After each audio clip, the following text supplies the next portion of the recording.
Bueno, yo entendí que me habíais invitado a hablar sobre decrecimiento, que es lo que voy a intentar hacer ahora. Después, en el debate, puede salir la materia que os parezca más conveniente. Yo voy a intentar explicaros qué es esto del decrecimiento, o al menos qué es lo que yo entiendo por tal.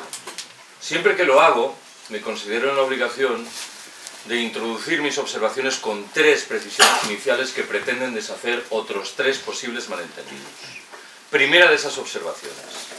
Se discute mucho, y se discutirá más en el futuro, si es imaginable un proyecto de decrecimiento, tal como yo lo defiendo, dentro del capitalismo, o si ese proyecto reclama por necesidad salir del capitalismo.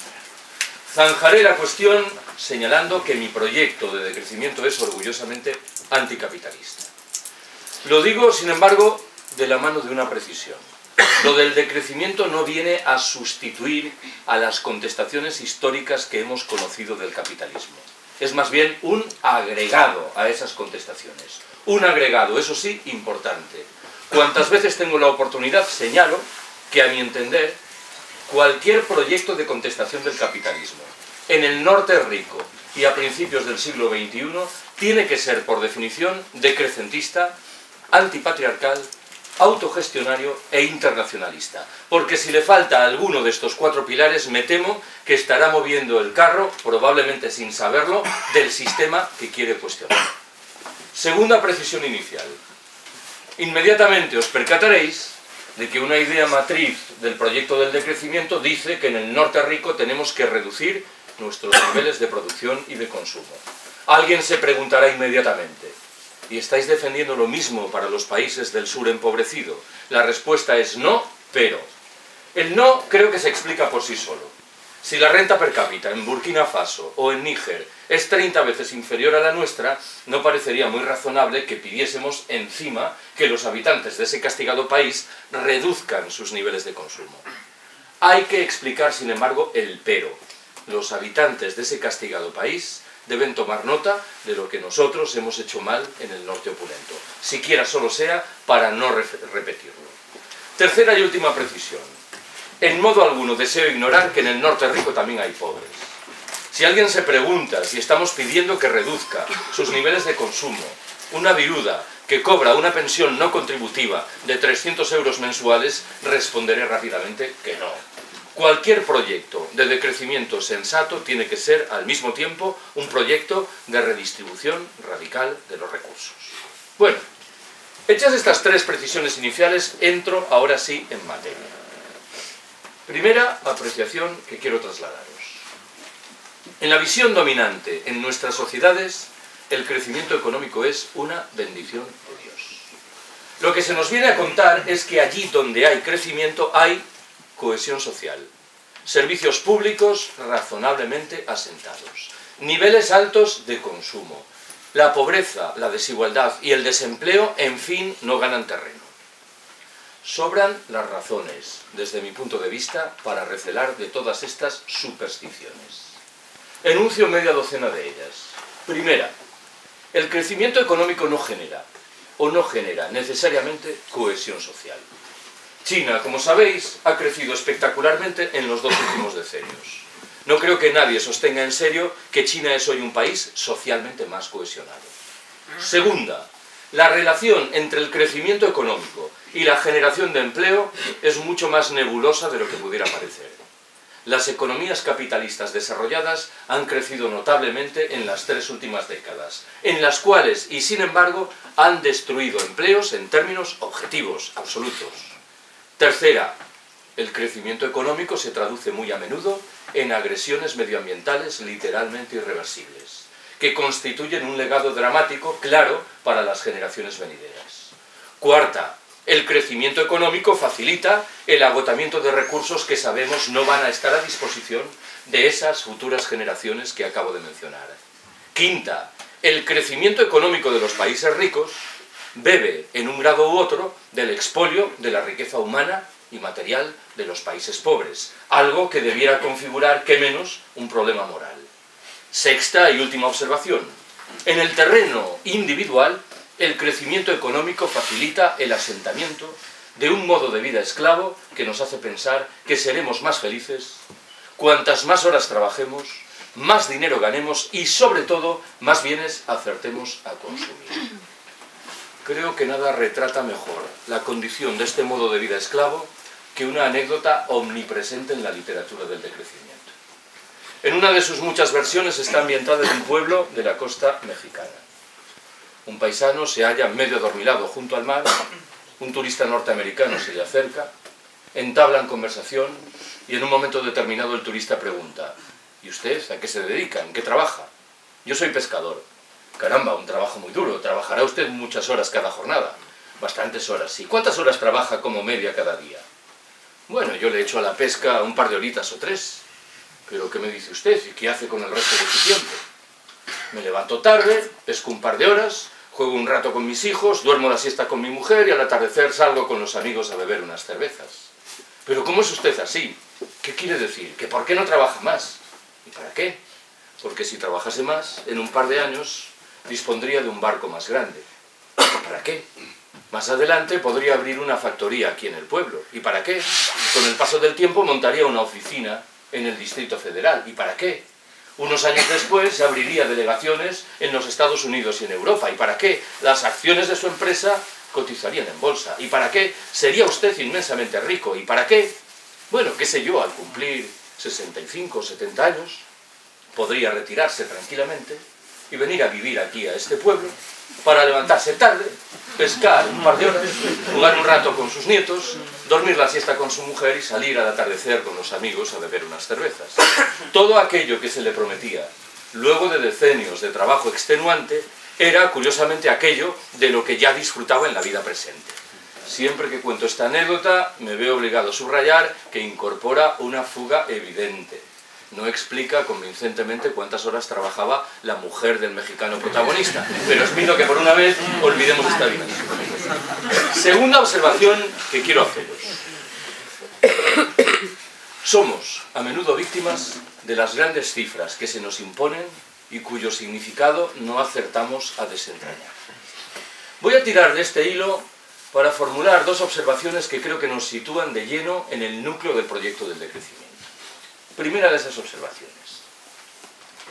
Hace muchos años, más de los que me gustaría, cayó en mis manos un artículo redactado por un premio Nobel de Economía, un señor llamado Vasily Leontiev.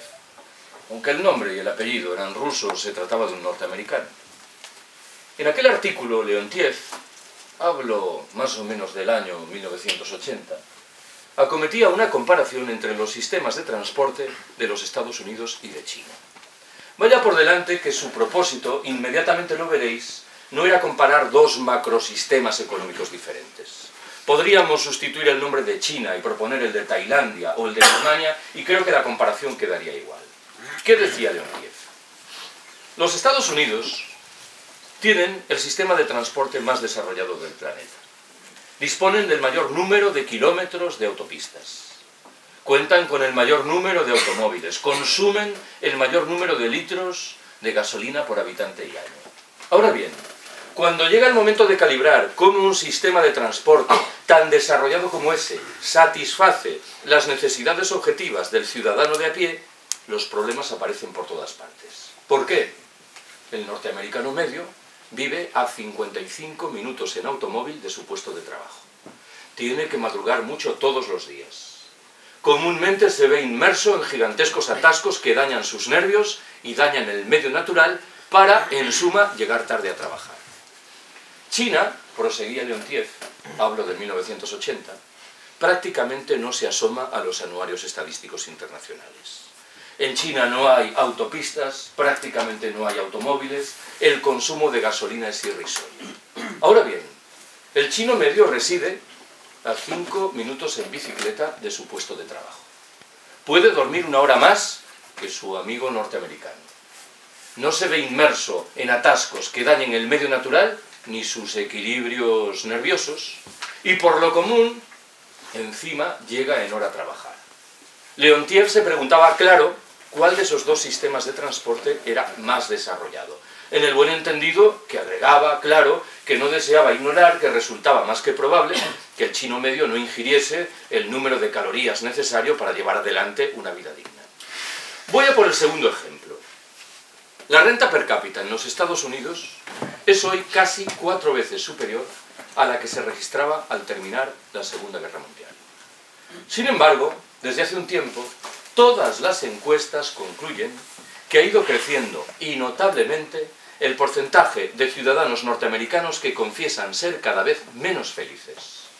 Una encuesta realizada 3 o 4 años atrás concluía que un 49% de los estadounidenses declara ser cada vez menos feliz, frente a solo un 26% que afirma lo contrario. Estamos obligados a preguntarnos por esta curiosa realidad, la de un país que se ha visto beneficiado de un notabilísimo crecimiento económico, que ha incorporado maravillosas tecnologías teóricamente liberadoras, pero que no parece en condiciones de garantizar el bienestar, la felicidad de la mayoría de sus habitantes. Todas y todos hemos utilizado alguna vez esa máxima que reza que el dinero no hace la felicidad. Tenemos que administrarla con mucha prudencia. Es verdad que en los estadios iniciales del desarrollo, la disposición de dinero, de recursos, claro que tiene que ver con nuestro bienestar. Si yo me estoy muriendo de hambre y empiezo a comer, hay un cambio sustancial y para bien en mi estilo de vida. Sobran las razones para afirmar, sin embargo, que el consumo, el hiperconsumo al que a menudo nos entregamos en las sociedades de la opulencia es antes un indicador de infelicidad general que una señal de bienestar exultante. Lo digo de otra manera. El sentido común imperante en nuestras sociedades señala, desde mucho tiempo atrás, que cada nueva generación que entra vive mejor que las anteriores. Mi abuelo vivió mejor que mi bisabuelo. Mi padre vivió mejor que mi abuelo. Yo he vivido mejor que mi padre. Estamos en condiciones de afirmar que los jóvenes que entran ahora en el mercado de trabajo, siempre me trabo cuando digo esto, es una manera de hablar, que los jóvenes que entran ahora en el mercado de trabajo van a disponer en efecto de un empleo. Se van a beneficiar en su caso de un subsidio de paro, van a cobrar dentro de 30, 40 o 50 años una pensión. Creo que nadie está en condiciones de responder de manera taxativamente afirmativa a todas estas preguntas que nos emplazan delante de una genuina crisis de la civilización capitalista. Tercera observación que quiero haceros. Detrás de la propuesta del decrecimiento hay una conciencia clara en lo que se refiere al relieve de un problema central: los límites medioambientales y de recursos del planeta. Si vivimos en un planeta con recursos limitados, no parece que tenga demasiado sentido que aspiremos a seguir creciendo ilimitadamente. Voy a intentar retratar ese problema de la mano de 3 metáforas diferentes. ¿Qué dice la primera de ellas? Estamos en un barco que se mueve a una velocidad de 25 nudos, camino de un acantilado con el que inexorablemente, a menos que cambiemos de rumbo, vamos a chocar. ¿Qué hemos conseguido en los últimos años al calor del protocolo de Kioto? Reducir un poco la velocidad del barco. Ya no nos movemos a 25 nudos, sino a 23. ¿Qué significa esto? Significa que si el pronóstico inicial sugería que chocaríamos con el acantilado al cabo de 50 días, hoy sabemos que tardaremos 53. No parece que sea demasiado consuelo. El problema principal, el cambio de rumbo, no lo hemos encarado. Segunda de las metáforas, que bebe de la condición del barco más conocido, el Titanic. ¿Por qué murió tanta gente a bordo del Titanic? Por una razón fácil de identificar. Los botes salvavidas no permitían acoger a tantas personas como se hallaban a bordo del buque. Esto, en términos de la metáfora, ¿tenía algún remedio? La respuesta es sí.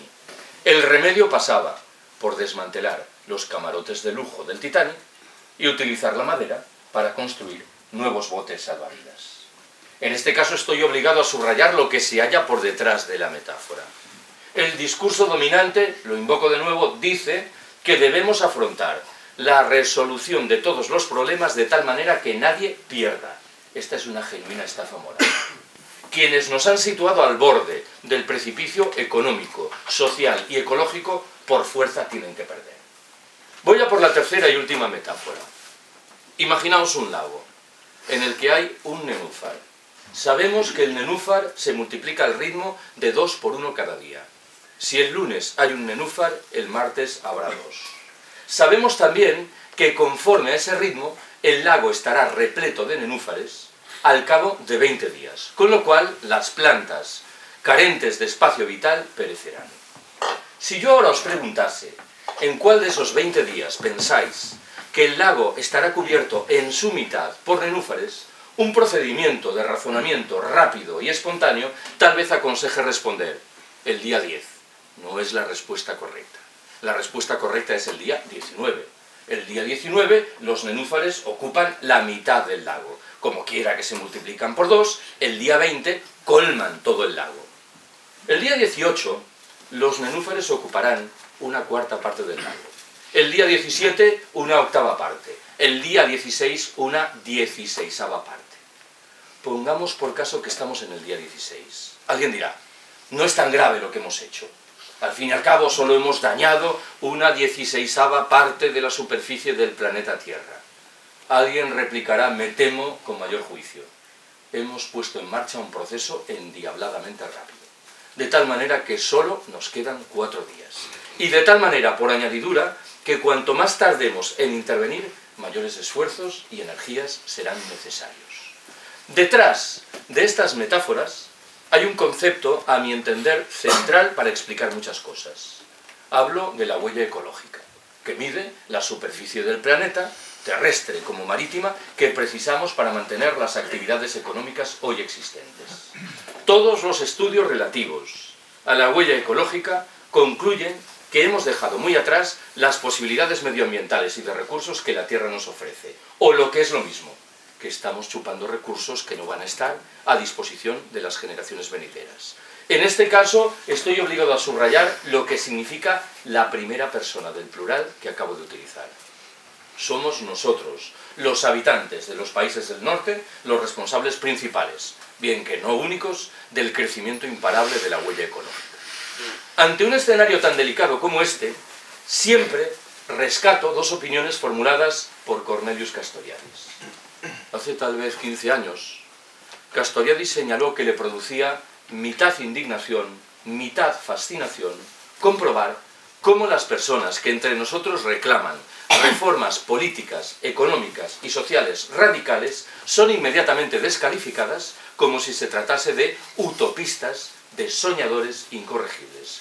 En tanto en cuanto, y en cambio, sorprendentemente, nuestros dirigentes políticos se nos presentan como personas ecuánimes que tienen respuestas objetivas ante todos los problemas importantes. Castoriadis agregó que ante un escenario tan delicado como este debíamos actuar como lo haría lo que llamaba el padre de familia diligente.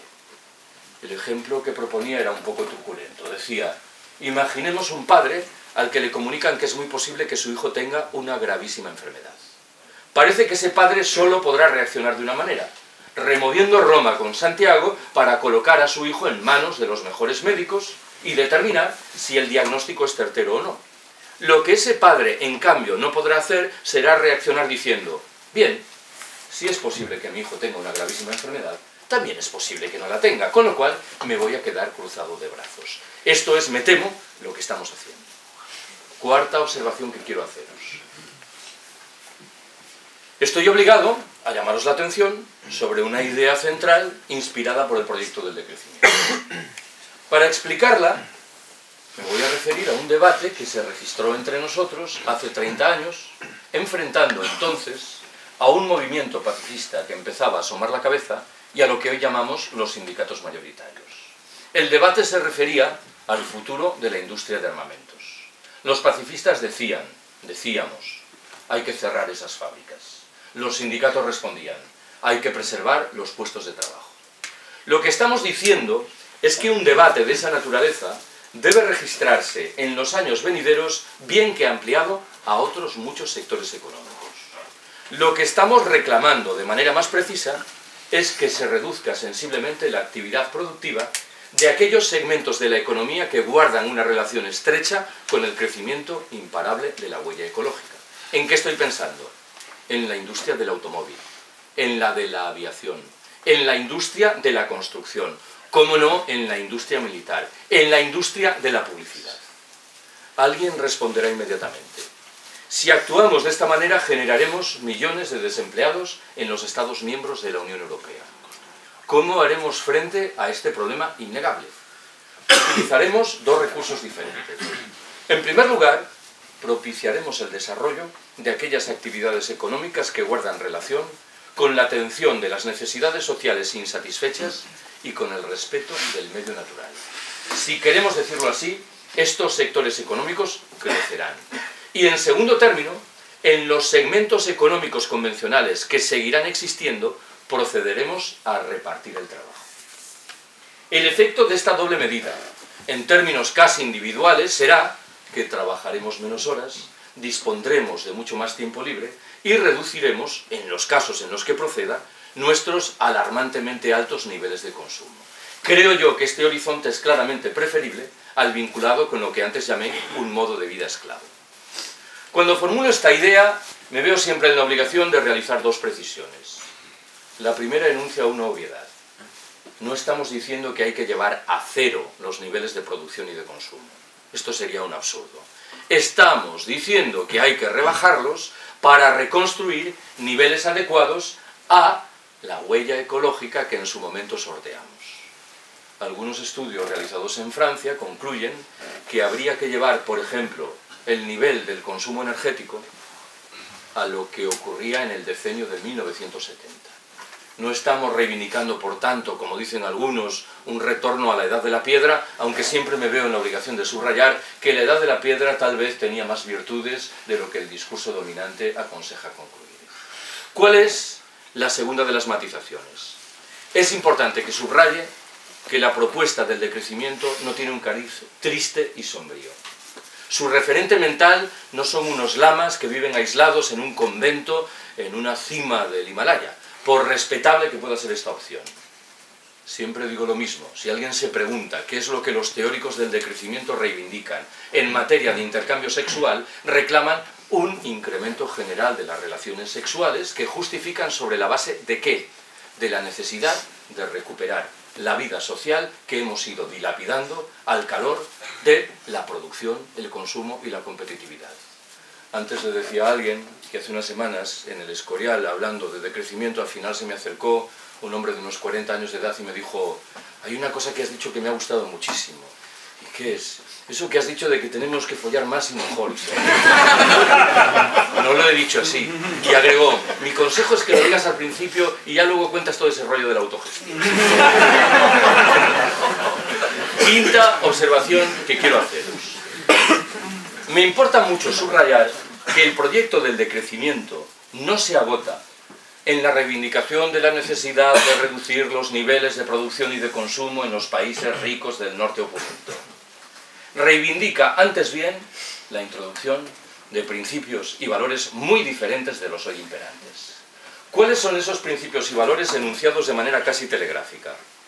Primero, lo acabo de mencionar, la primacía de la vida social, frente al yugo de la producción, del consumo y de la competitividad. Segundo, el ocio creativo, frente a las formas de ocio, siempre vinculadas con el dinero, que se nos ofrecen por todas partes. Tercero, el reparto del trabajo, una vieja demanda sindical que infelizmente fue muriendo con el paso del tiempo. Cuarto, el establecimiento de una renta básica de ciudadanía, que permita hacer frente a los problemas innegables que se revelarán al calor de la aplicación de un programa de decrecimiento. 5.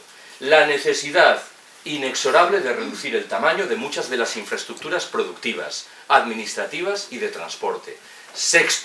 La recuperación de la vida local, la relocalización frente a la lógica abrasiva de la globalización y la recuperación paralela de fórmulas de democracia directa y de autogestión.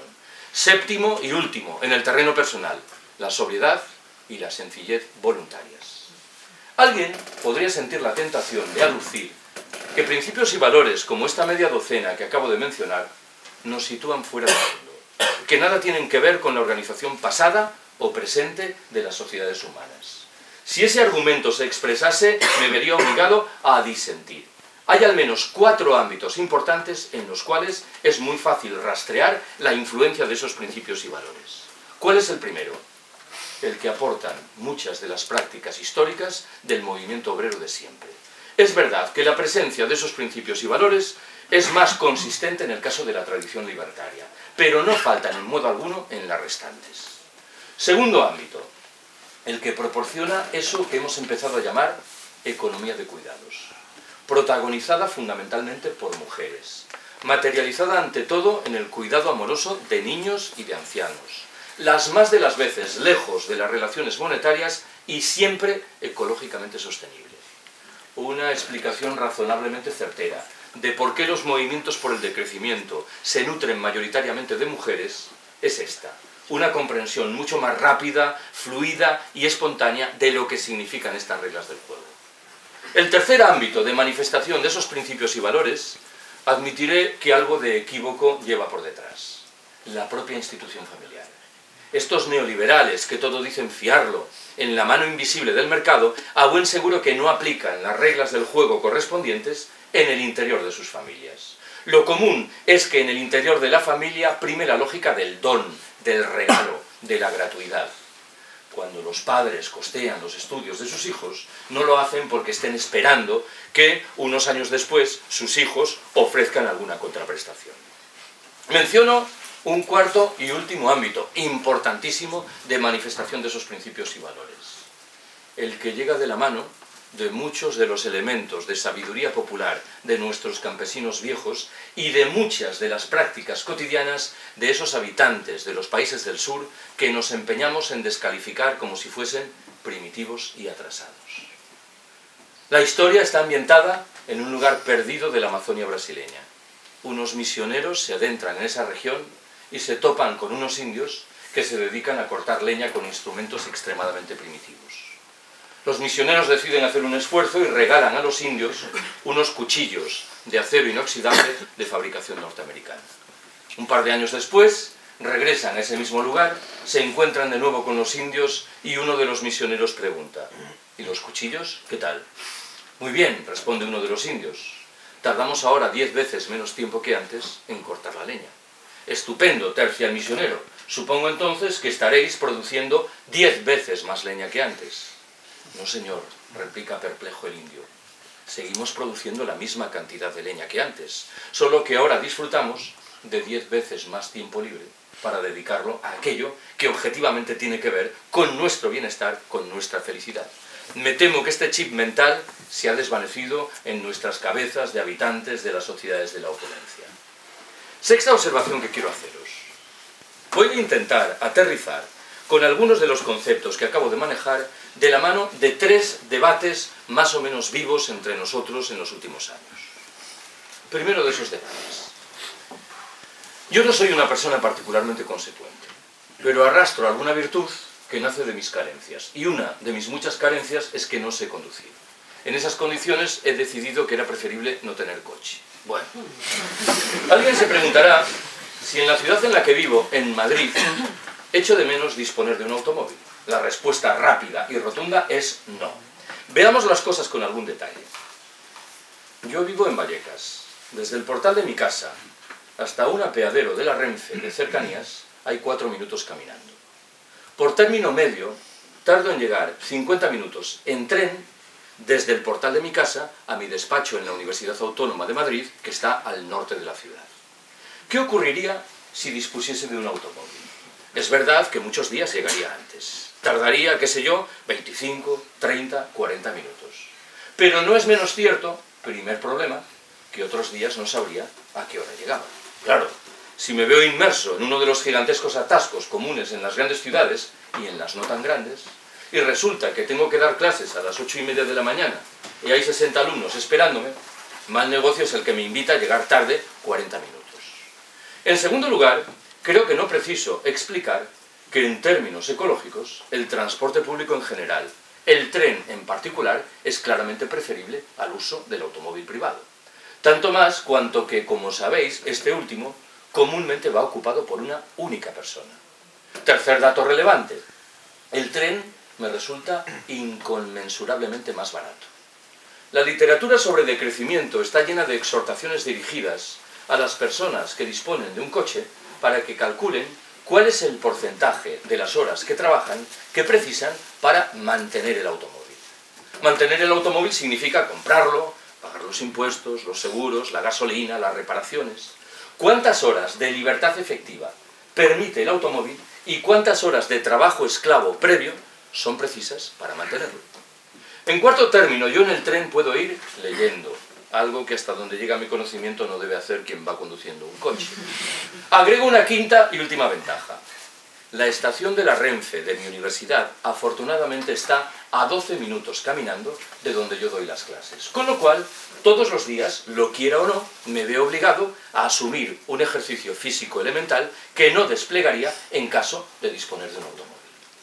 No me malinterpretéis.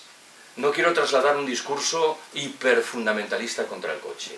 Yo sé que hay personas que viven en determinados lugares o que tienen determinados trabajos de tal manera que el concurso del automóvil es prácticamente inevitable. Creo que no es esta, sin embargo, la condición abrumadoramente mayoritaria entre nosotras y nosotros. Segundo debate interesante. Cuantas veces tengo la oportunidad señalo que a mi entender nada retrata mejor las miserias de una sociedad como la nuestra que la alta velocidad ferroviaria. ¿Por qué digo esto? Primero de los datos relevantes. El destrozo medioambiental provocado por la construcción de las líneas correspondientes. Nunca contabilizado en los cálculos de coste-beneficio. Es muy común que se diga que la aparición de esas líneas de alta velocidad ferroviaria está llamada a permitir la desaparición del tráfico aéreo entre las ciudades que comunican. Es una media verdad. El tráfico aéreo entre Madrid y Barcelona se ha reducido, pero en modo alguno ha desaparecido. ¿Por qué? Por una razón que a buen seguro no se os escapa. Es muy fácil encontrar billetes de avión sensiblemente más baratos que los que ofrece la Renfe para el AVE. Más allá de lo anterior, el AVE es cualquier cosa menos una bicoca ecológica. Un tren que se mueve a una velocidad de 300 km por hora consume 9 veces más energía que otro que lo hace a una velocidad de 100 km por hora. Segundo dato relevante. En España es bien sabido que la irrupción fulgurante de la alta velocidad ferroviaria ha coincidido en el tiempo con el cierre de muchas de las líneas del ferrocarril convencional. Cierre que se ha justificado sobre la base de la idea de que no eran rentables. Pregunto yo, si los recursos faraónicos asignados a la construcción de las nuevas líneas de alta velocidad y los destinados durante decenios a la construcción paralela de autovías en descarado provecho del transporte privado se hubiesen orientado a modernizar el ferrocarril convencional, ¿podríamos afirmar que este último no es rentable? Tercer elemento interesante. La alta velocidad ferroviaria mejora las comunicaciones entre las ciudades lógicamente grandes que están en los extremos de las líneas correspondientes. En su caso, beneficia a alguna ciudad que se halla a mitad de camino.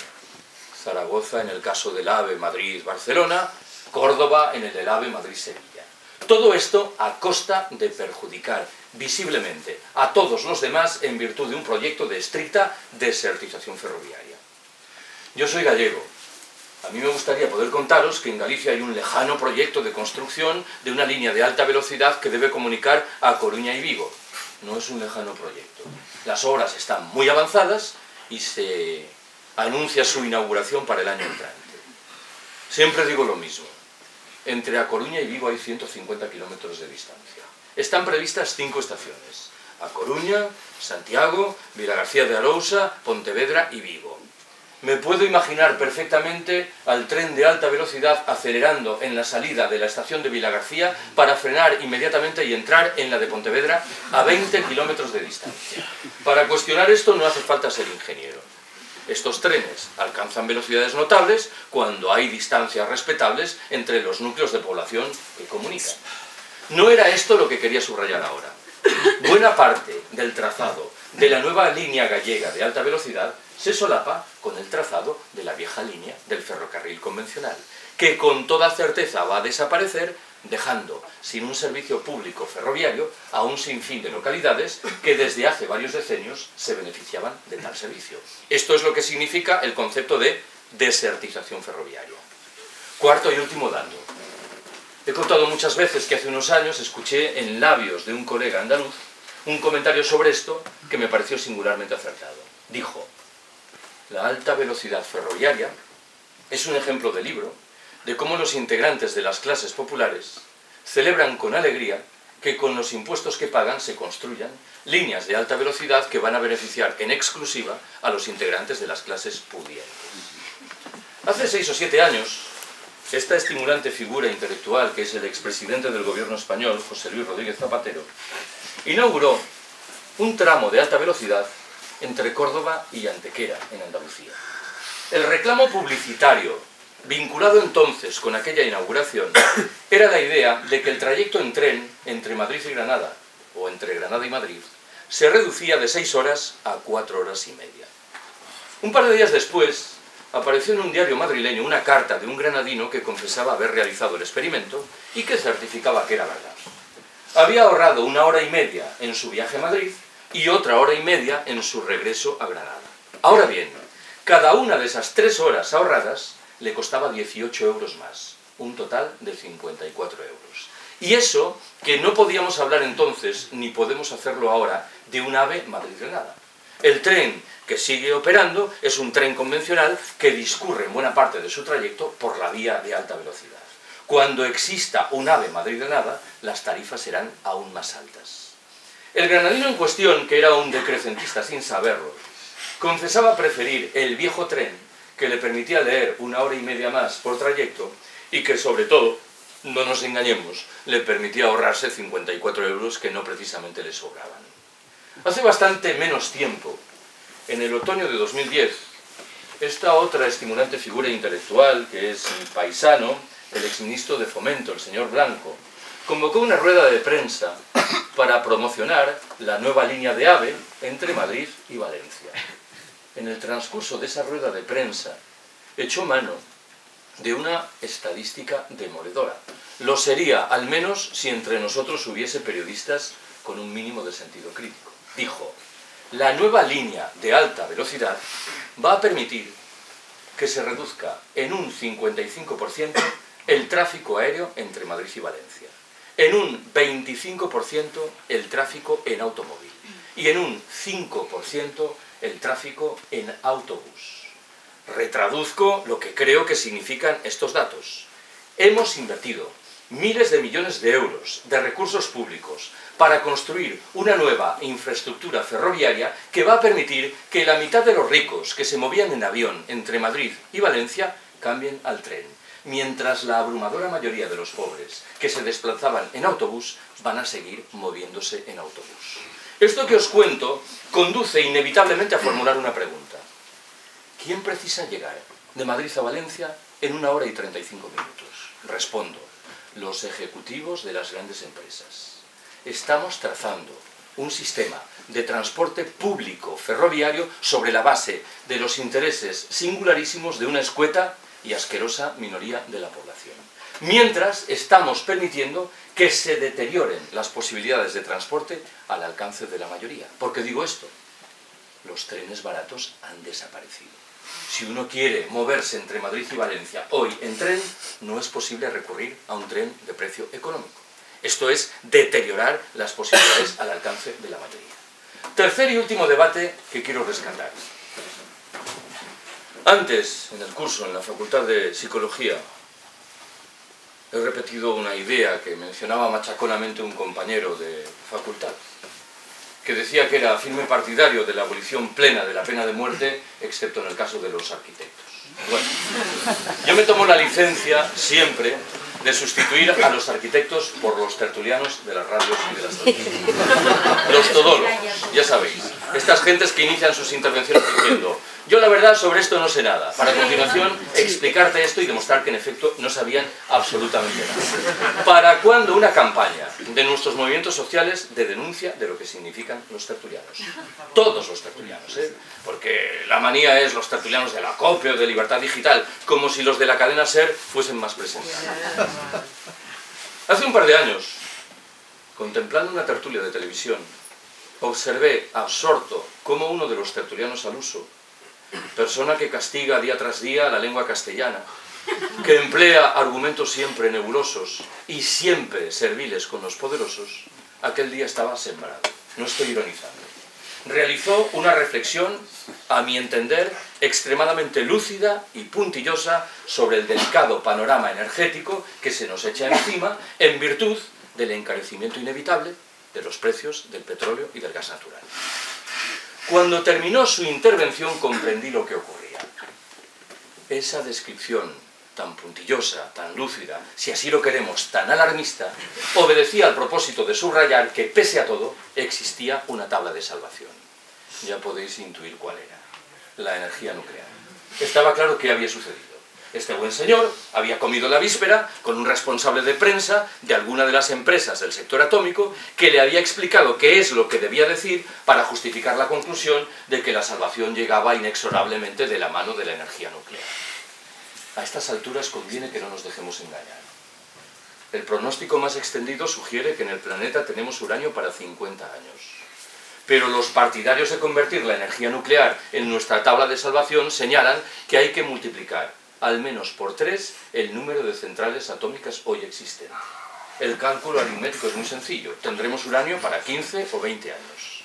Nadie sabe qué hacer con los residuos generados por las centrales, que configuran, una vez más, un legado dramático para las generaciones venideras. La construcción de esas centrales, de los edificios, es muy onerosa en términos de cambio climático. La energía que producen resulta universalmente cara y reclama siempre de subvenciones públicas. Por no hablar, en fin, de las condiciones de seguridad aireadas, bien lo recordaréis, al calor del debate de lo ocurrido hace un año en Japón. Unos meses atrás escuché una entrevista que Iñaki Gabilondo, cada vez más baboso, le hacía a esta otra estimulante figura intelectual, que es el expresidente del gobierno español, Felipe González.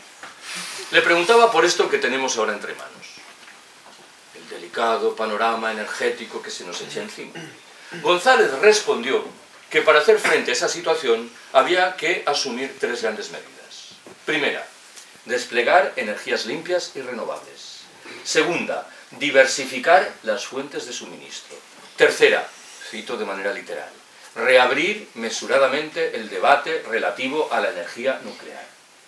No me interesa ahora glosar lo que González dijo, sino llamaros la atención sobre aquello que sorprendentemente no dijo. ¿Y qué fue lo que no dijo? Que teníamos que reducir los niveles de consumo, cuando esta parece la respuesta más elemental y lógica en un escenario de escasez. Si alguien se pregunta por qué González no dijo lo primero que tenía que decir, responderé que cobra mucho y bien desde hace años de las poderosas empresas del sector eléctrico. Estamos hablando de un genuino sinvergüenza de la vida pública española. Elogio permanente del Partido Popular hacia semejante personaje, claro, no podía ser de otra manera.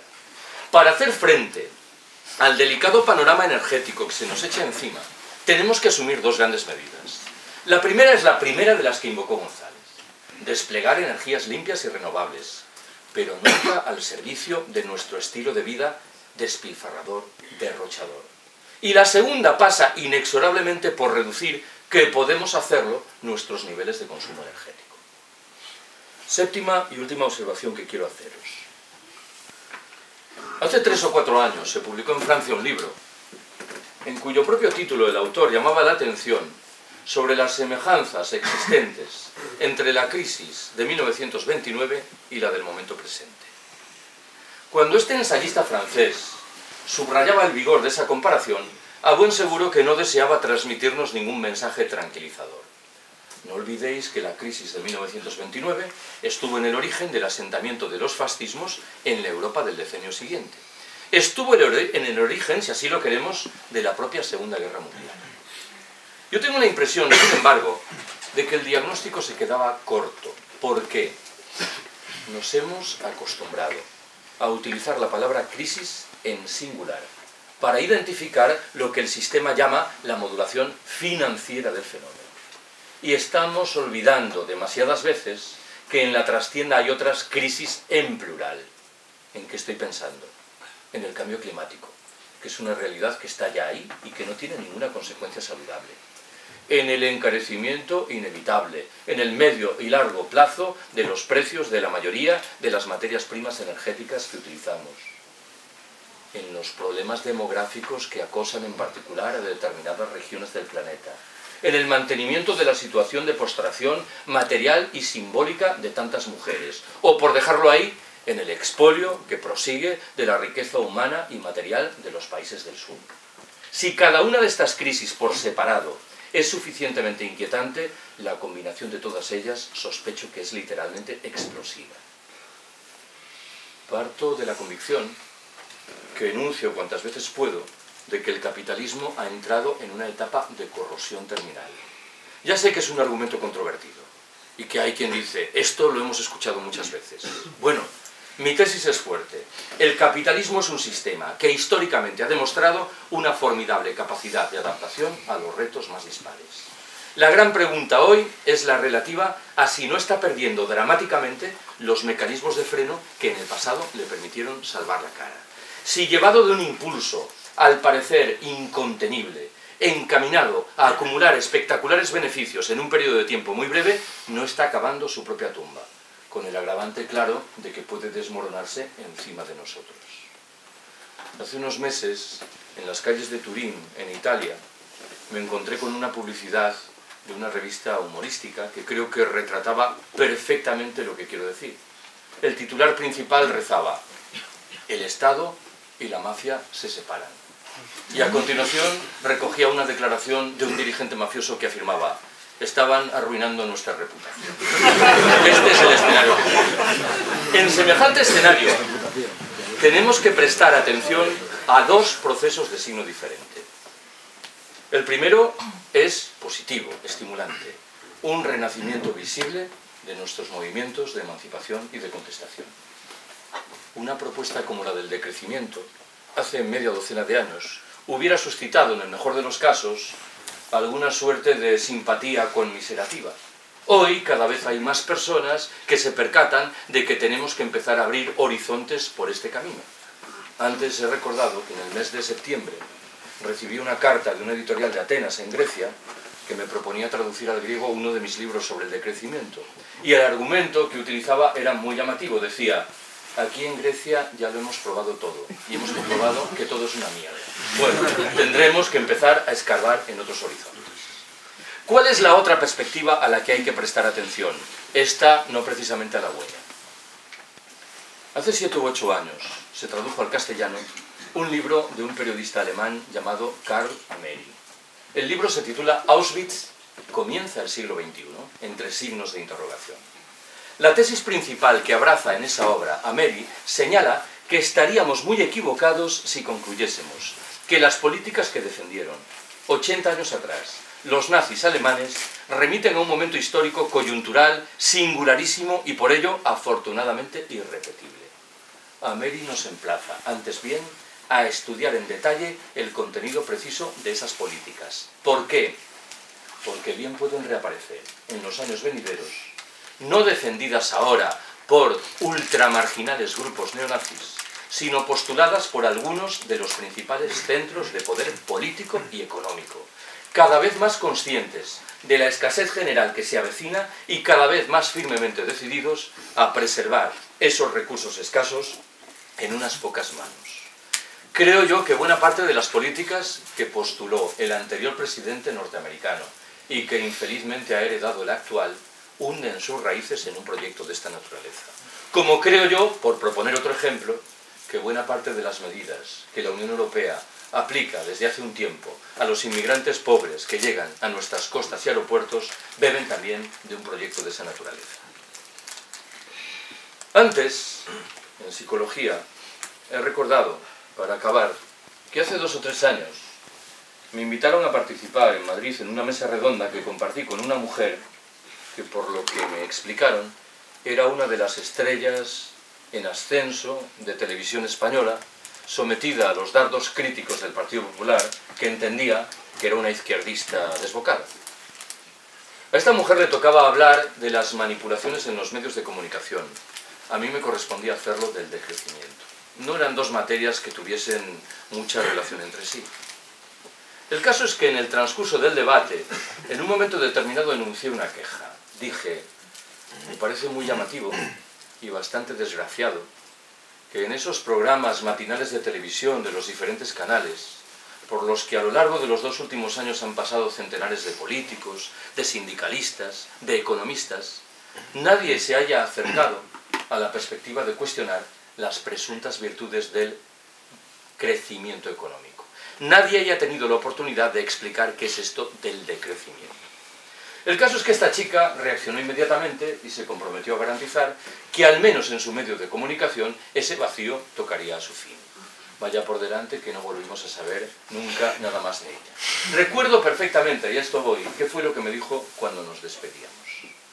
Se me acercó muy solícita y me dijo: oye, Carlos, esto del decrecimiento no será una cosa un poco revolucionaria, ¿verdad? Como podéis intuir, yo la miré con absoluta perplejidad sin saber muy bien qué decirle, entre otras razones por una fuerte. Tenía al alcance de la mano 2 respuestas completamente diferentes y las 2 legítimas. ¿Cuál hubiera sido la primera de esas respuestas? Le hubiera dicho: pues sí, ¿para qué te voy a engañar? Claro, si estamos defendiendo la primacía de la vida social, la democracia directa y la autogestión, habida cuenta de por dónde discurren las reglas dominantes en nuestras sociedades, describir eso como revolucionario parece legítimo. Pero tenía al alcance de la mano una respuesta completamente diferente, que hubiera consistido en decir: pues mira, no, este es un proyecto que nace en la cabeza de gentes muy tranquilas, que cada vez están más preocupadas por el derrotero que el capitalismo y la especie humana le están imprimiendo al planeta Tierra. Y que en ese sentido muestran una preocupación precisa por los derechos de las generaciones venideras y por los derechos también, por cierto, de las demás especies que nos acompañan en el planeta Tierra. En ese sentido, reivindicamos para nosotras la condición de conservadoras, aplicando este término con un significado muy diferente del que corresponde a nuestros conservadores oficiales. Ya sabéis, 4ª figura intelectual estimulante, el señor Rajoy, que invocaba el testimonio de su primo de Sevilla para negar que el cambio climático fuera una realidad.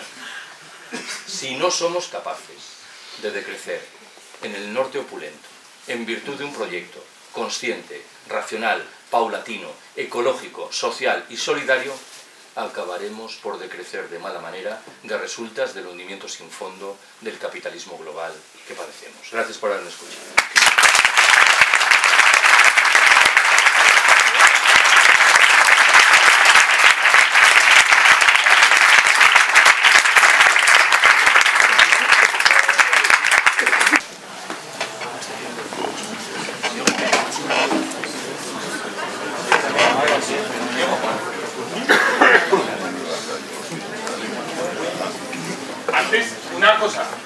Una cuña publicitaria que tiene que ver con el decrecimiento.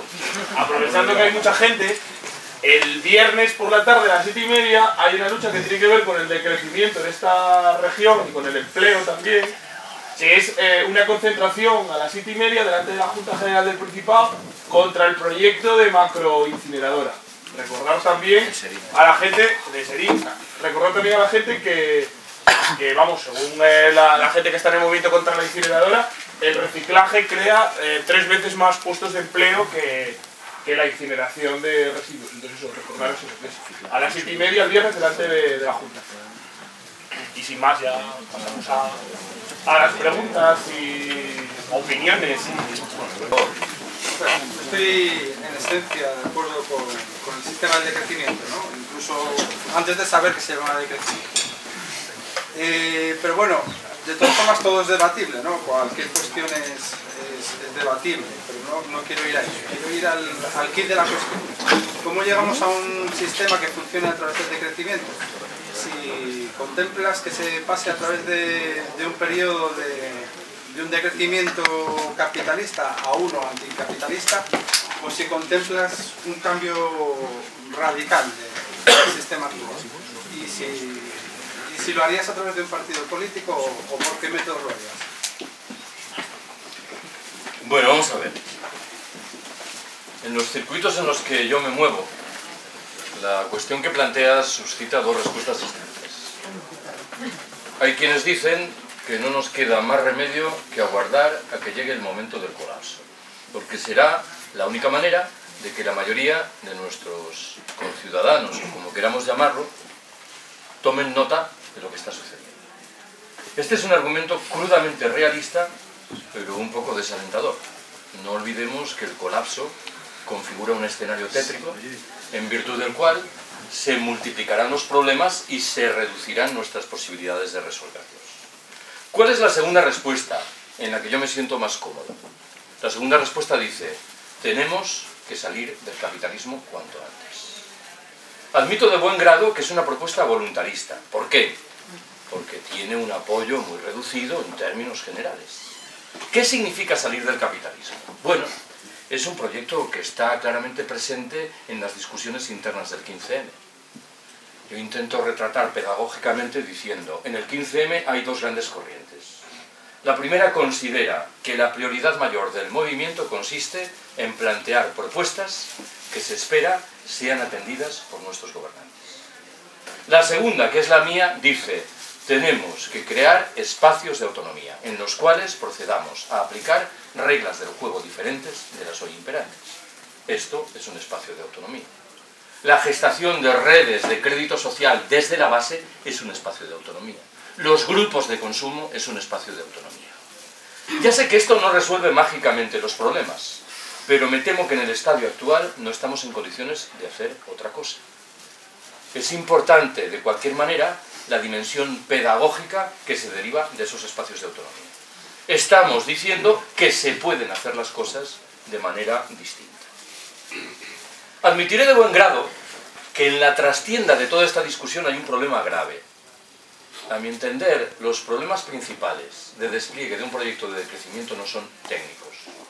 Me resulta más difícil imaginar que el sistema, conforme a su lógica actual, consigue recuperar la senda del crecimiento.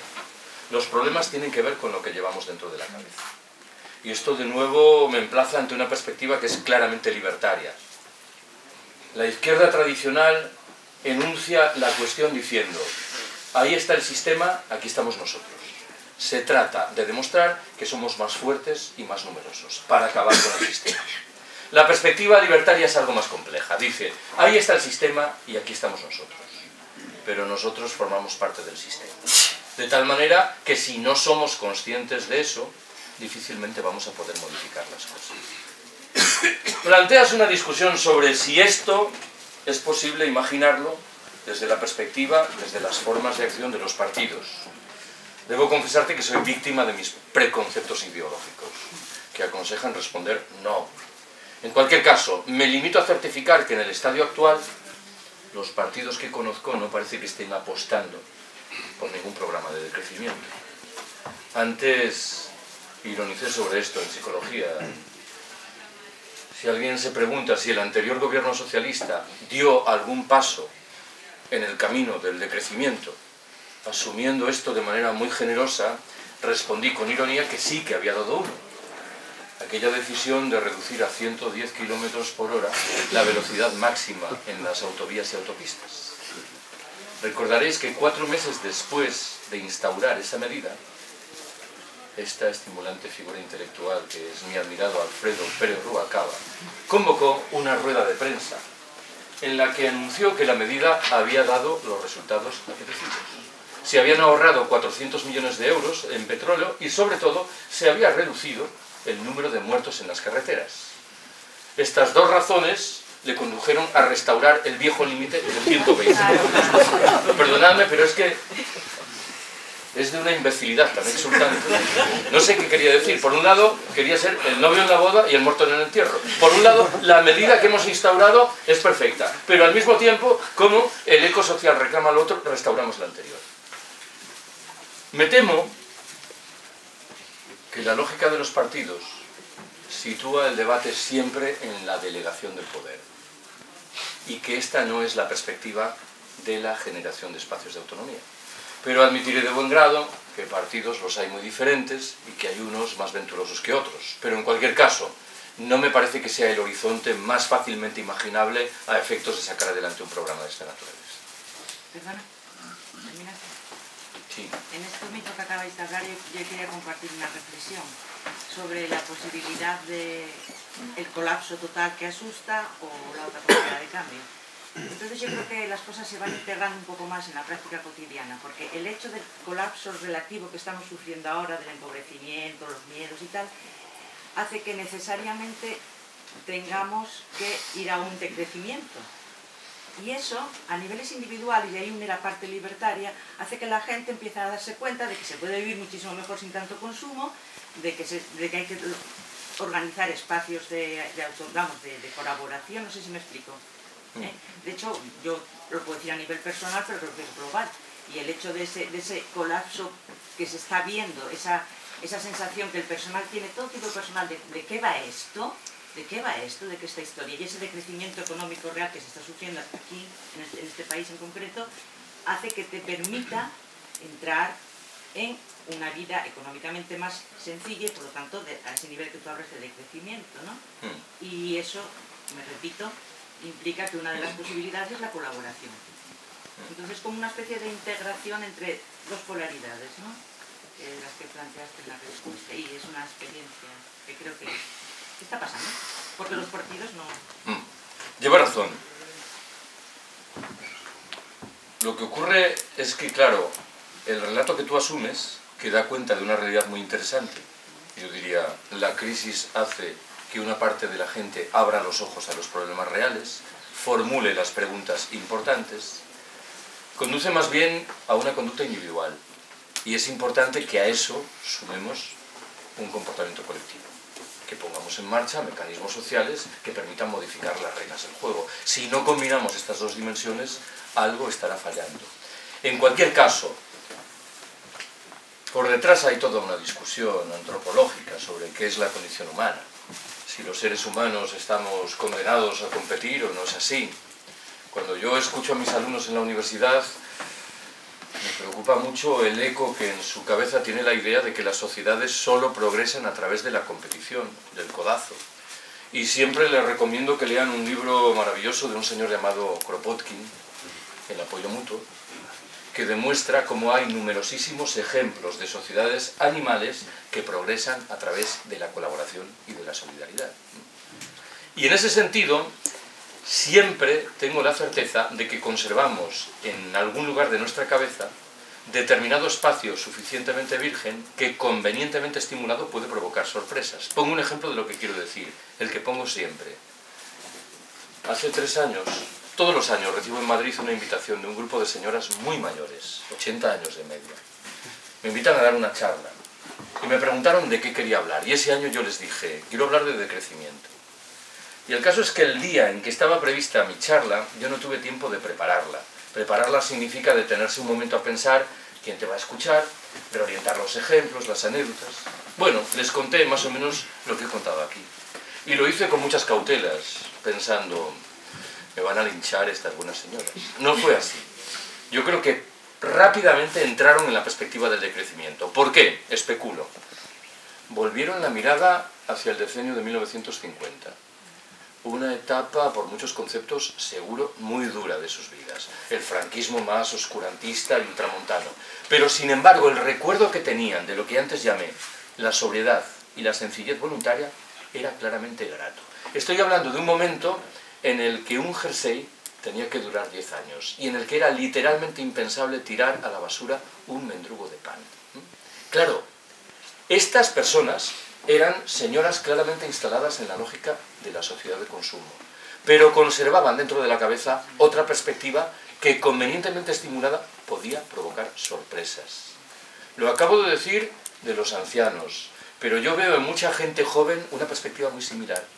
No sé si es el hartazgo ante la oferta de los bienes de consumo o, en su defecto, lo contrario, la imposibilidad de comprarlos. Pero en cualquier caso, me parece que algo empieza a rumiarse en la cabeza que implica una ruptura con respecto a la condición acomodaticia que hemos ido adaptando durante demasiado tiempo.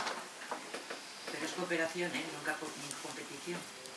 Sí, eso puedes tenerlo claro, porque como tú bien señalaste antes, por ejemplo, las mujeres tienen un problema en entrar en este tema. Es que los trabajos de las mujeres, y no es nada, es de cooperación, como se funciona. Y el tema ese que quedó tan obvio, aparentemente no se sabe por qué, es pura ideología patriarcal, lo de que la competición era la ley de de la naturaleza. Hay que cooperar, todo coopera en la naturaleza, todo coopera en la vida, ¿o no? Antes le decía a alguien Podéis borrar sin que en la problemas. asamblea de mi barrio del 15M en Madrid, un buen día, dos jóvenes indignados, jóvenes que no pertenecen a ningún movimiento social, que se movilizaron por vez primera en la primavera del año pasado, una vez que se había constituido una comisión de banco de tiempo y otra de trueque, sugirieron crear una tercera comisión de apoyo mutuo. Y me pareció muy llamativo el término que habían elegido, que era una comisión de donación gratuita de bienes o de servicios, no de intercambio como un banco de tiempo o lo del trueque. Y claro, esto en ese momento te produce auténtica sorpresa, porque dices, aquello que mi generación ha tardado tanto tiempo en percibir con claridad, resulta que algunos de estos jóvenes lo perciben, yo creo que de manera espontánea, no ideológica, de forma muy clara. Mi generación, de todas maneras, debo ponerlo sobre aviso que arrastra problemas muy graves. Os puedo decir que ni siquiera cuando queremos ser completamente simpáticos y dulces lo conseguimos en plenitud, ¿no? Arrastramos por ahí un pozo. Hicimos nuestro trabajo y ellos siguen haciendo el suyo y ya tienen algo hecho, o sea que gracias. Bueno, vale. Sí, por eso vienen así de lindos. Más palabras por ahí. Y cogemos una tanda de palabras. ¿Alguna palabra más? Dos por ahí. ¿Alguien da más? Tres. Hagan ofertas. ¿Alguna más? Bueno, pues hacemos estas tres y bueno, si alguien tiene luego una duda imperiosa, pues... Bueno, yo quería hacerte una pregunta, si tenías alguna... O sea, ¿cuál es tu posición en el tema de los cuidados? Como si tienes alguna propuesta y tal.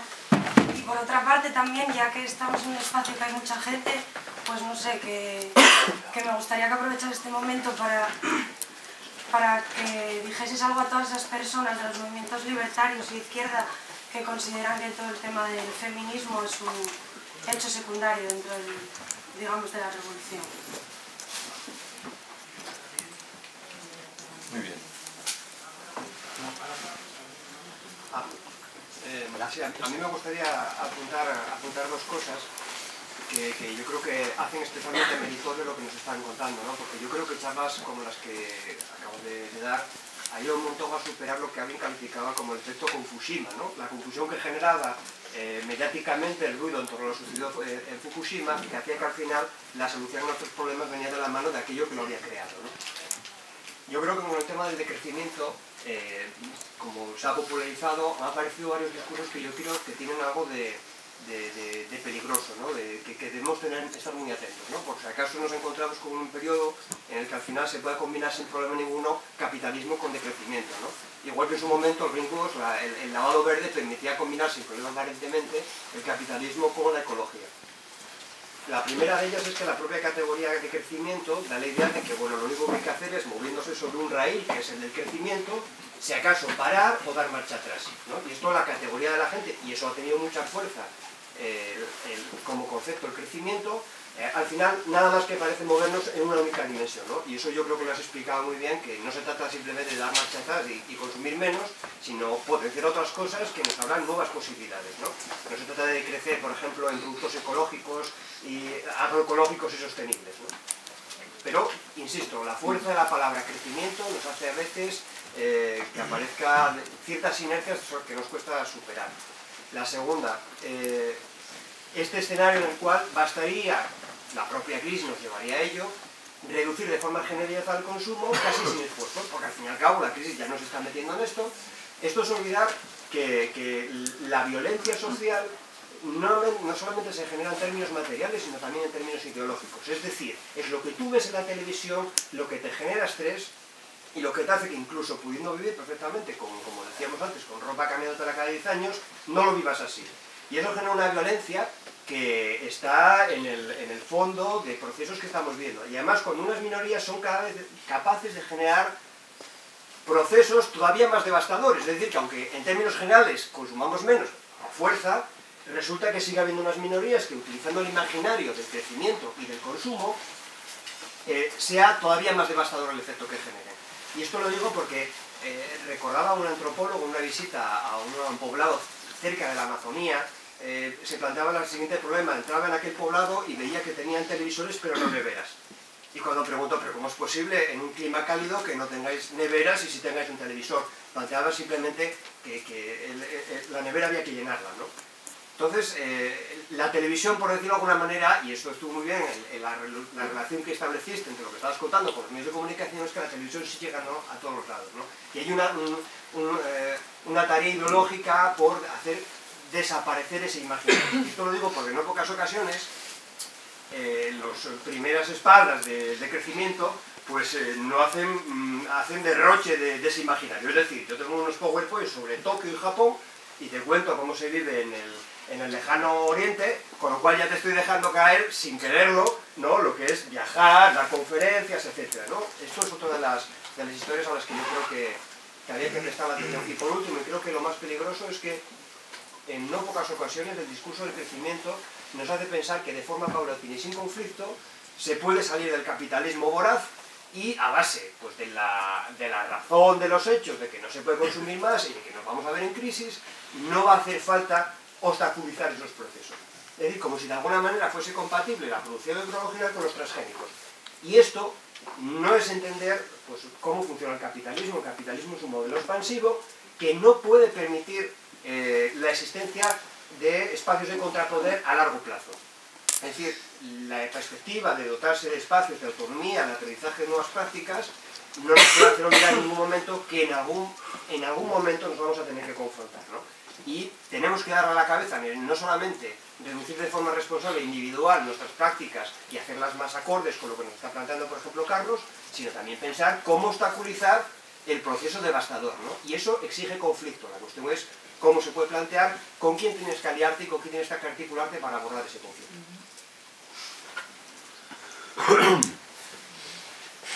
A ver, sí, yo bueno, una consecuencia de apostar por el decrecimiento va a llevar, seguro, a confrontarnos con los sindicatos, ¿no?, que maman también del crecimiento bajo la vía de los mantenimientos de puestos de trabajo, ¿no? Y sobre todo porque parte de su fuerza viene del sector industrial. ¿Cómo crees que va a ser ese conflicto? ¿O si crees que va a hacerlo, que va a cortar la posibilidad del discurso del crecimiento? Y luego también el 15M, ¿cómo crees que se sitúa en todo este proceso?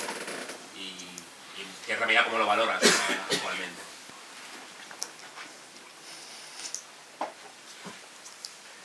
Bueno, vamos a ver. Primera cuestión, lo de la economía de cuidados y el feminismo. Sabéis que en la acampada de Sol, el 18 de mayo, hubo una situación muy tensa porque se desplegó una pancarta que rezaba: la revolución será feminista o no será. Una parte de los integrantes de la acampada decidió retirar esa pancarta. Es verdad que a la mañana siguiente la Asamblea Soberana repudió esa retirada, pero estamos obligados a preguntarnos qué conducía a determinadas personas a retirar una pancarta. Creo que en este caso, y por una vez, lo que les preocupaba no era la palabra revolución, sino el adjetivo feminista. Entendían, al parecer, que era una propuesta divisionista, disgregadora, que separaba en vez de unir. Claro, no era esta la perspectiva de siempre de los movimientos sociales alternativos. Cuantas veces tengo la oportunidad señalo que en el 15M en singular existe un riesgo de cortoplacismo. Hay una lógica inevitable que conduce a dar réplica una y otra vez a la ignominia que llega de las políticas oficiales. Bueno, esto probablemente es insorteable, pero en todas las actividades del 15M hay que colocar tres elementos centrales. Uno, la discusión del género. Basta con recordar que el 70% de los pobres en el planeta son mujeres. Perdonadme que subraye el vigor del porcentaje. No estamos hablando de un 52% de mujeres pobres y un 48% de varones. Es un 70 frente a un 30. El escenario es de marginación simbólica y material permanente. Segundo de los horizontes, aquel que me ha ocupado hoy, los derechos de las generaciones venideras. Y tercero y último, los derechos de los habitantes de los países del sur.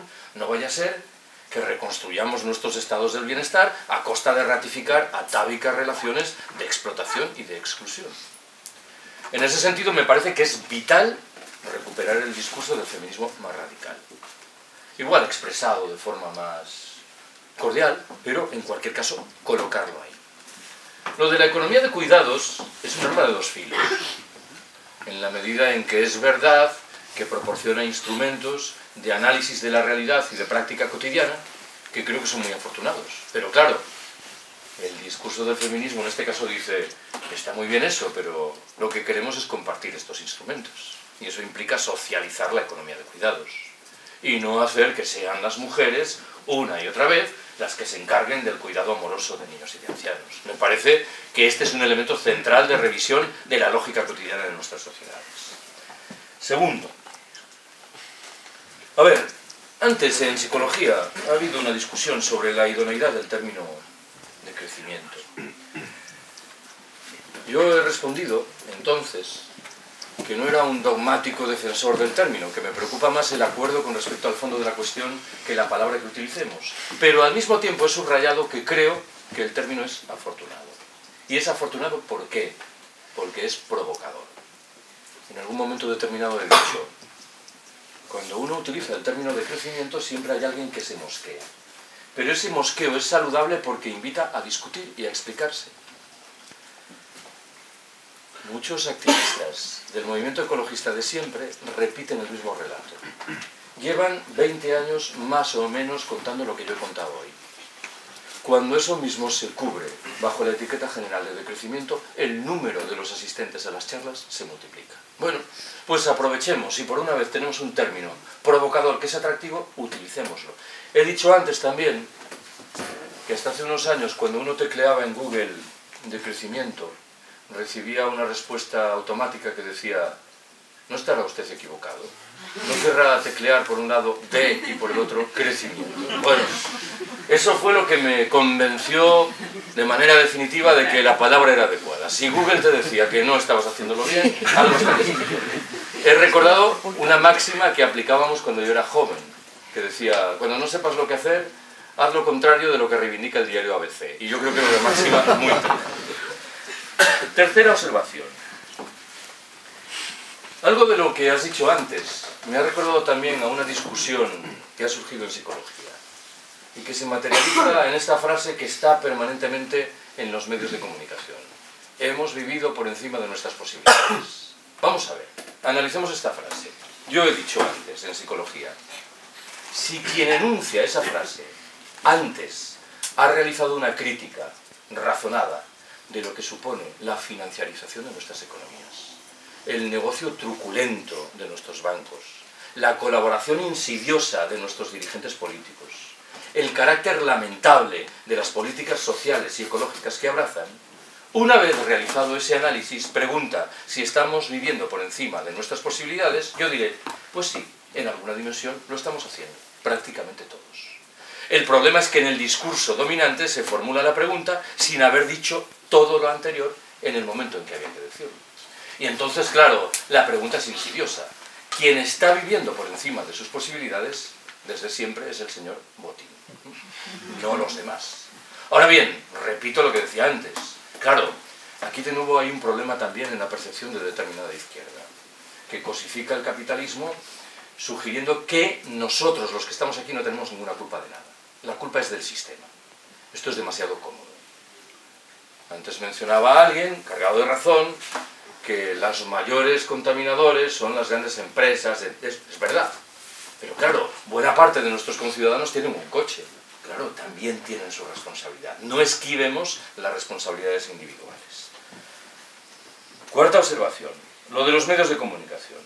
En este caso me voy a limitar a decir algo que es una evidencia, aunque a menudo lo olvidamos. Siempre que criticamos a los medios de comunicación lo hacemos porque sabemos cuáles son sus vínculos con los poderes financieros, económicos tradicionales. Pero a menudo olvidamos que un elemento central de su lógica de funcionamiento es el que pasa por la publicidad. Y claro, esto coloca a los medios de comunicación, por definición, en un escenario mental que es antitético del proyecto del decrecimiento. Algo que conviene que subrayemos cuantas veces sea preciso. No lo he mencionado antes, pero detrás de ese modo de vida esclavo que invoqué, hay tres elementos centrales. El primero se llama publicidad. un conjunto de técnicas extremadamente eficientes que nos obligan a comprar lo que no necesitamos y, llegado al caso más aún, aquello que objetivamente nos repugna. El segundo es el crédito, que permite, o permitía, que obtengamos los recursos precisos para comprar eso que no necesitamos. Y el tercero y último, en fin, es la caducidad. Bien lo sabéis, los bienes son producidos de tal manera que en un periodo de tiempo muy breve dejan de servirnos, con lo cual, mal que bien, nos vemos en la obligación de adquirir otros. Quinta observación. Claro, lo de la confrontación es inevitable. No porque la busquemos, sino porque la lógica del capitalismo, lo has dicho bien, reclama acabar con cualquier tipo de proyecto alternativo que tenga algún peso.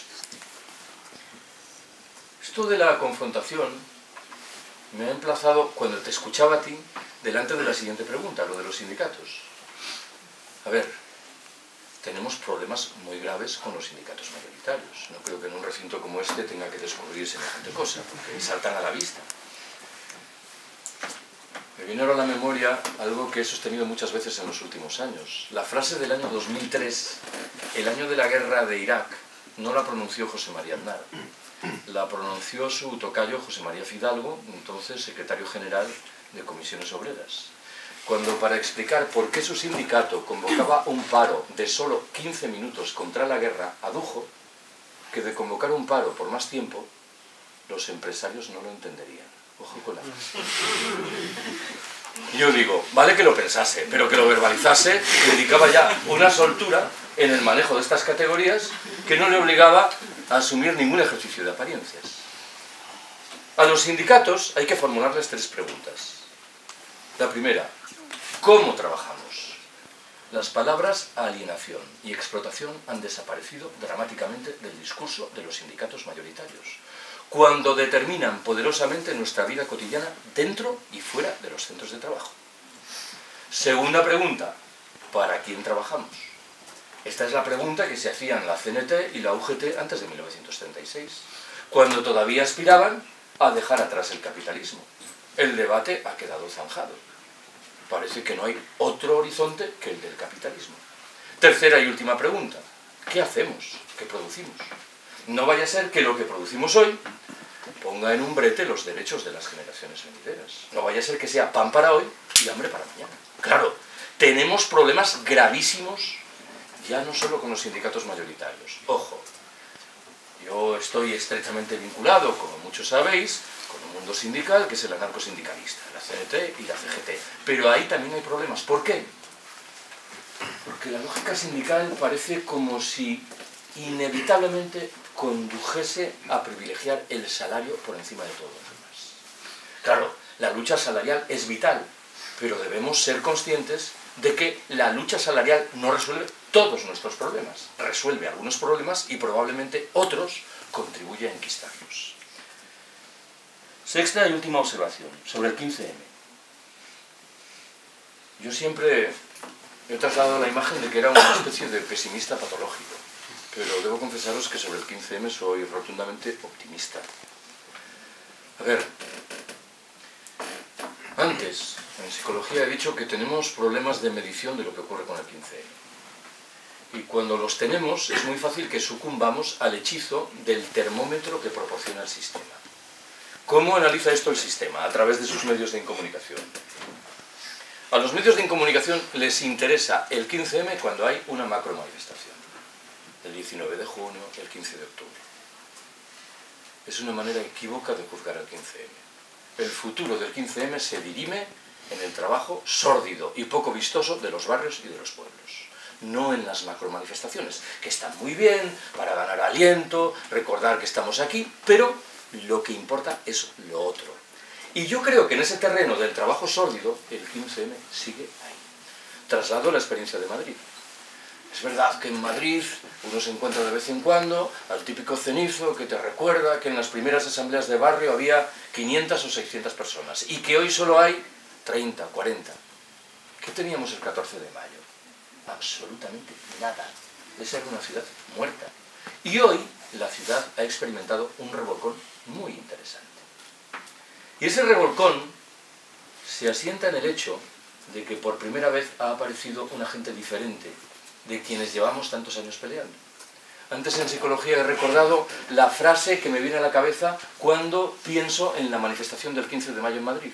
Se me acercó una amiga y me dijo: no conozco a nadie.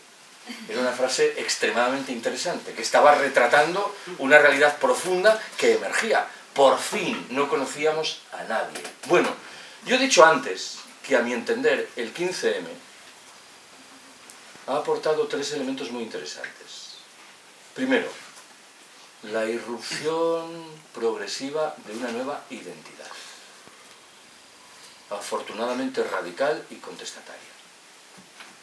Digo afortunadamente radical y contestataria porque el discurso de esos medios de comunicación progresistas, El País, Público, La Sexta, Televisión Española, La 2, permanentemente se ha encaminado a rebajar la radicalidad de las demandas que surgían del movimiento del 15 de mayo. Pongo un ejemplo de lo que quiero decir. Un día, viendo un telediario de Televisión Española, el periodista que cubría una manifestación del 15M en Madrid acabó su intervención diciendo: los manifestantes han coreado las consignas conocidas a favor de la reforma de la ley electoral. Y yo me quedé un poco perplejo. No he oído en las manifestaciones ninguna consigna vinculada con la ley electoral. Tal vez porque no rima bien, pero en cualquier caso yo no las he oído. ¿Qué estaba haciendo este buen hombre? Trasladando su imagen prejuiciosa de un movimiento que a su entender lo que reclama es la reforma de la ley electoral. Pues no. Lo que yo oía en esas manifestaciones era: se va a acabar, se va a acabar, se va a acabar la paz social. Que me parece que es un tema francamente interesante para contraponer. ¿Por qué hablo de esta generación de identidades? El ejemplo que he propuesto antes, en psicología, lo tomo de una noticia que publicó El País a principios de septiembre. Se convocó en un local de comisiones obreras y UGT una macroasamblea de profesores de secundaria. Muchos de los profesores que tomaron la palabra, según El País, se presentaron diciendo: me llamo Pedro Pérez, asamblea del 15M de la Milanera. Mi nombre es María Fernández, asamblea del 15M de la Arganzuela. Era un procedimiento muy rápido y muy inteligente de identificación.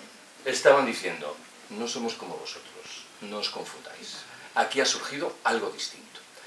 Generar identidades como esta es extremadamente difícil y el 15M lo ha conseguido de manera razonablemente solvente. Segunda virtud. A menudo se dice, con una parte de razón, que el 15M puede ser un movimiento muy respetable, interesante, pero que no está cambiando las cosas. No es verdad. Buena parte de la radicalidad de muchas de las luchas a las que hemos asistido en los últimos 10 meses tienen por detrás el aliento del movimiento. Aunque el movimiento no esté físicamente por detrás. El movimiento contra los desahucios. La propia radicalidad de muchas de las protestas de los profesores de secundaria hubiera sido literalmente impensable si detrás no estuviese el hálito de un escenario de contestación muy diferente del del pasado. Tercera y última ventaja, que creo que es la más interesante porque constituye un legado de medio y de largo plazo. Algo ha empezado a cambiar en la cabeza de la gente, que ha empezado a descubrir que puede hacer cosas que hasta hace bien poco estimaba que no estaban a su alcance. El ejemplo que he propuesto antes es el de algo que ocurrió en Madrid en el mes de junio. Una asamblea de barrio, el de Carabanchel, 80 personas estaban reunidos. Y alguien avisó de que había un coche de la Policía Nacional junto a una boca de metro. Eso significa siempre lo mismo, un control de sin papeles. Los 80 integrantes de la asamblea de barrio, como en un resorte, decidieron descender al metro.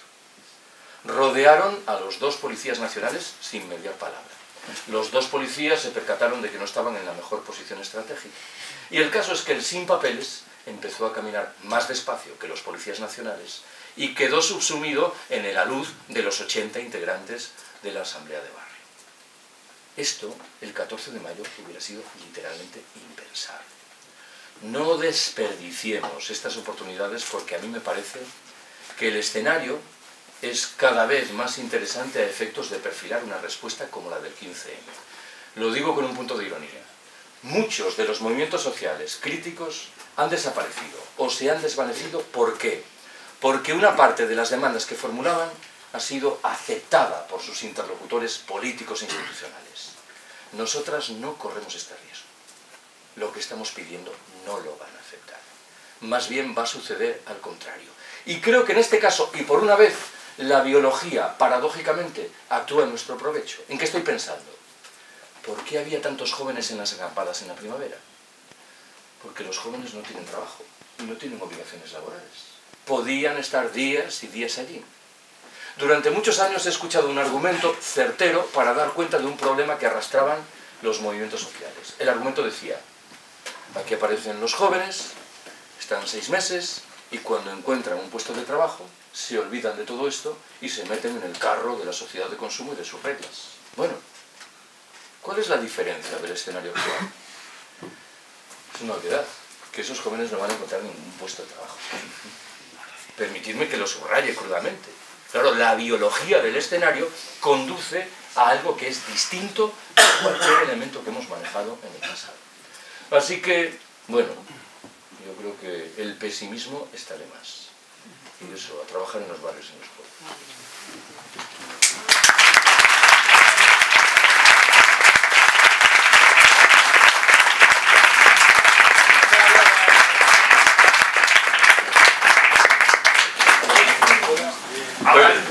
Por los precios políticos. Aquí está.